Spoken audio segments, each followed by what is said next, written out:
Hi, in this video, I'm going to show you how to install the new Double Slow-Fold Strut onto your JB rack.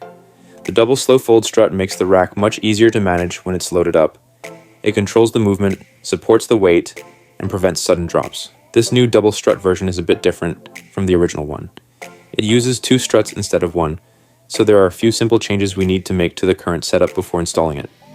These changes should only take about 5 to 10 minutes. For the double strut to fit correctly, we need to move the hitch bar forward 2 holes. Here's what the hitch bar position looks like now, and here's where it will sit afterwards. The easiest way to do this is with the rack upside down. First, you'll need to loosen the bolts that hold the hitch bar in place. You will need to loosen these 3 bolts fully so the rack can slide forward. Once they are loose, you can simply slide the bar forward into the new position. You should have 2 holes at the end. This creates the correct clearance for the double strut to operate. Once it's in the correct position, tighten every bolt back down firmly. Make sure the bar is sitting straight and centered. The next step is to raise the bottom bar up by 2 holes. Locate the 2 bolts that are connecting the bottom bar to the main frame. You'll need to fully unloosen these bolts so we can move it up by 2 holes. Once the bolts are out, you can lift the bar upwards. You can either slide it up, or some prefer to remove the bar entirely and then reposition it. Once your bolts are lined up, you can tighten the screws. Now we are going to adjust the triangle brackets. These brackets are what hold your struts in place. Both of your triangle brackets will currently be facing towards your vehicle.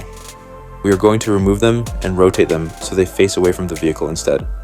Start by removing both bolts that hold the bracket into place. Once the bolts are out, remove the brackets completely. Then we're going to flip them around. Instead of mounting them back in the original position, we are going to attach them underneath the bottom bar. These will attach to the last 2 holes at the bottom. Make sure the brackets are sitting flat and square, then tighten the bolts firmly. These brackets will now hold the front end of the double strut. In your box, you will receive 2 slow-fold struts and a packet of bolts and hardware. Each strut has 2 different ends. One end is black and the other end is silver. To install the double strut, we're going to use 4 washers, 2 bolts for each strut, and 2 locking nuts. You will also need 4 metal black spacers that came with your original bike rack. We are going to use the 2 small spacers and the 2 second smallest spacers. The black end of each strut is going to mount to the hitch bar. We will be using the smallest black spacers. Start by sliding a washer onto the bolt. Then slide the black end of the strut onto the bolt.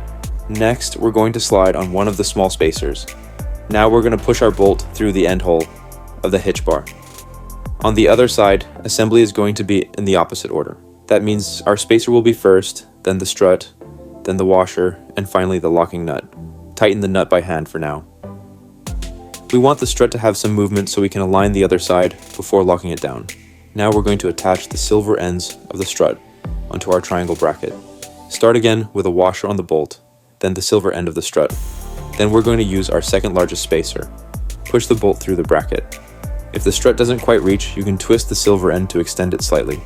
It is threaded so it will lengthen and shorten. Once it reaches comfortably, push the bolt all the way through. Then we can assemble the other side in the reverse order.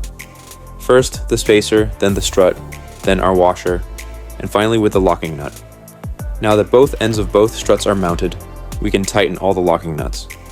Tighten the bolts firmly, but so the struts are still able to move, and that completes the installation. Flip your rack back over to the upright position, and now you can mount it on your car as normal. Thanks for watching and have fun riding.